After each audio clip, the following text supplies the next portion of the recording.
Assalamualaikum warahmatullahi wabarakatuh. Perkenalkan, nama saya Muhammad Nur Rizky Saputra. Saya dari MPI 2B akan menjelaskan mengenai pengadaan dan pengolahan bahan pustaka.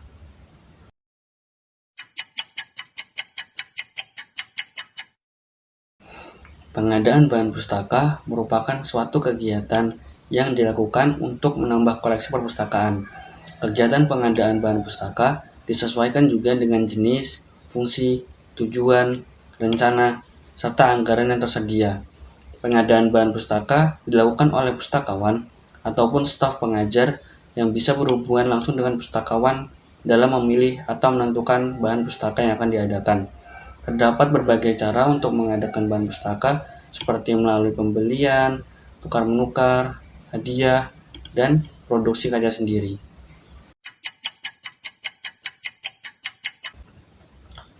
Pada umumnya, proses pengolahan bahan pustaka ini ada 4 kegiatan pokok, yaitu yang pertama inventarisasi, yang kedua pengatalogan, yang ketiga penyelesaian fisik buku, dan yang keempat adalah shelving.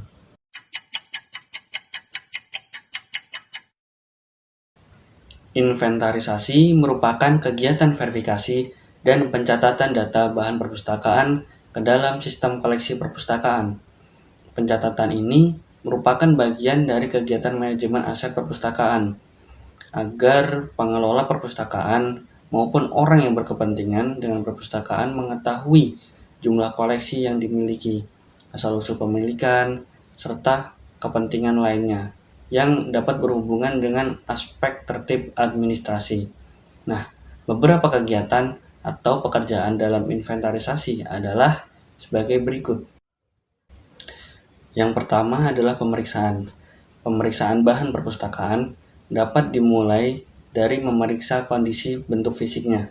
Apakah buku itu baik atau cacat, terus juga kesesuaian antara jumlah judul dan eksemplar yang dipesan dan yang diterima, serta kelengkapan isinya. Apakah ada halaman yang kosong, dan apakah kualitas percetakannya sudah sesuai. Yang kedua adalah pengelompokan. Pengelompokan dilakukan dengan mengelompokkan bahan perpustakaan yang sudah diperiksa tadi ke dalam bidang-bidang umum. Misalnya dikelompokkan berdasarkan judul. Nah, hal ini itu bertujuan agar mempermudah pekerjaan selanjutnya, seperti saat mencari atau mengontrol buku tersebut. Yang ketiga adalah pengecapan. Pengecapan stempel kepemilikan dan stempel inventarisasi dilakukan atas bahan perpustakaan yang dikelompokkan tadi. Nah, pada halaman atau bagian tertentu dari bahan perpustakaan tersebut. Pada umumnya, minimal perpustakaan itu memiliki 3 cap kepemilikan. Misalnya, pada halaman judul, pada halaman rahasia, dan juga pada halaman akhir buku. Yang keempat adalah pencatatan.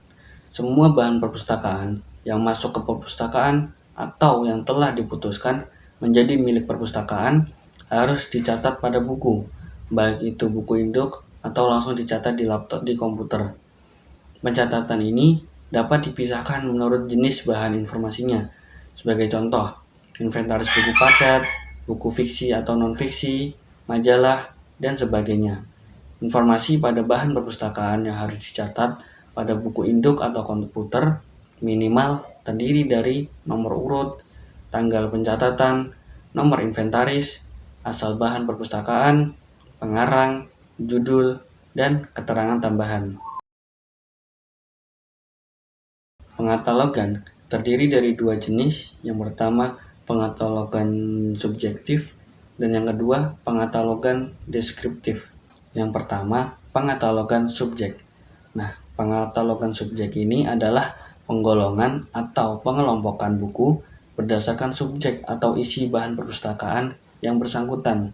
Dengan dasar ini, maka bahan perpustakaan yang subjeknya sama akan berdekatan atau berada pada rak yang sama, apapun bentuk perpustakaan tersebut. Bila subjeknya telah ditetapkan, langkah selanjutnya adalah menentukan nomor klasifikasi yang tepat untuk subjek tersebut berdasarkan sistem klasifikasi yang digunakan. Pada umumnya, menggunakan sistem klasifikasi persepuluhan Dewey atau disingkat DDC, Dewey Decimal Classification. Nah, dengan demikian, klasifikasi ini berguna untuk mempermudah pengguna maupun pustakawan dalam penelusuran informasi atau pencarian bahan perpustakaan di rak.